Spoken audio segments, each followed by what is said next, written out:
Hello Mataji, you're watching Hornbill TV. Lakhs of central government employees and pensioners are waiting for clarity on the 8th Pay Commission, which will decide the next hike in salaries, allowances and pensions. The commission is reviewing the pay of Group A, B, C and D employees along with pensioners. As per the usual 10-year cycle, the revised pay is supposed to be effective from January 1, 2026 and arrears will be paid from that date once approved. However, the salary hike is not expected immediately. According to rating agency ICRA, the Pay Commission's report may still take 15 to 18 months to be submitted to the government. This means employees are unlikely to see higher salaries right now, even though the effective date has already started. The government had announced the 8th Pay Commission in January 2025 and approved its work plan in October 2025. The commission is currently holding consultations and studying pay allowances and pensions, which is why the process is still ongoing. In earlier pay commissions, after the report is submitted, the government usually takes another 3 to 6 months to approve and notify the changes. Because of these, experts say that the actual increase in salary and pension may only be seen in 2027 or even early 2028, though arrears will be paid later. So while employees and pensioners were expecting a hike from January 2026, they may now have to wait longer for the new pay to reflect in their salary slips and bank accounts. So what exactly is the 8th Pay Commission and how will it impact salaries? A central pay commission is set up roughly once every 10 years to evaluate whether government pay structures reflect current economic realities such as inflation, cost of living and changing work conditions. The last revision under the 7th Pay Commission came into force in 2016. The 8th Pay Commission will review current basic pay across all levels, allowances such as house rent allowance and transport allowance, and pension benefits for retired employees, before recommending a revised pay matrix for the next decade. But the most crucial factor in deciding how much salary will increase is something called the fitment factor. The fitment factor is a multiplier applied to the existing basic pay to arrive at the new basic pay. For instance, during the 7th Pay Commission, a fitment factor of 2.57 raised the minimum basic pay from Rs 7,440 to Rs 18,000.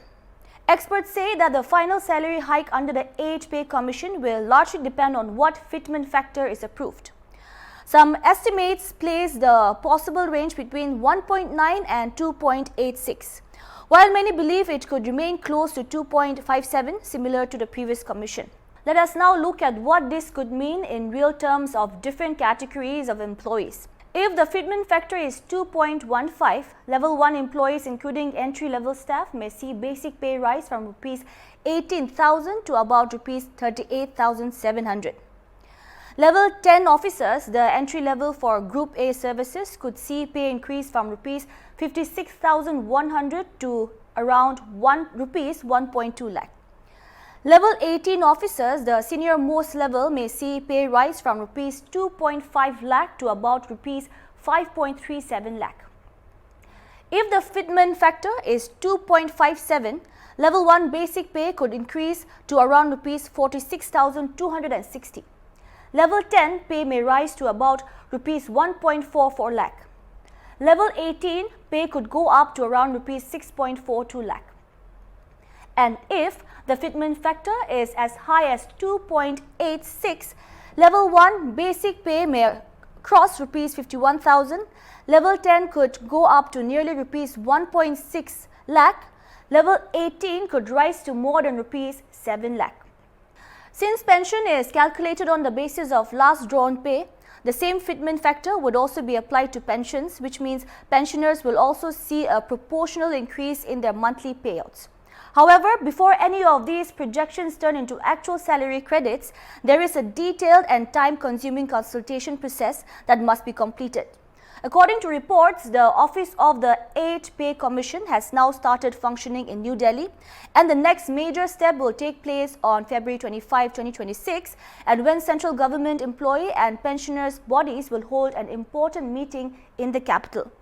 This meeting will be held under the banner of the National Council of the Joint Consultative Machinery, or NC-JCM, which is the official platform for dialogue between the government and the employee unions. Representations from major departments such as railways, defence, posts, income tax and other central services, along with Pensioners Association, are expected to participate. Their objective is to prepare a common memorandum of demands related to pay revisions, minimum wages, fitment factor, allowances and service conditions.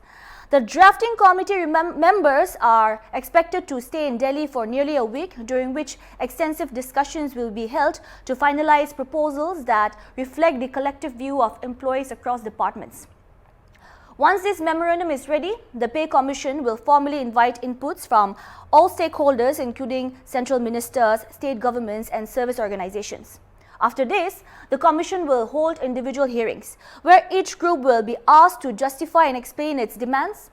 This entire exercise usually takes several months, sometimes even more than a year, before the Commission prepares its final report.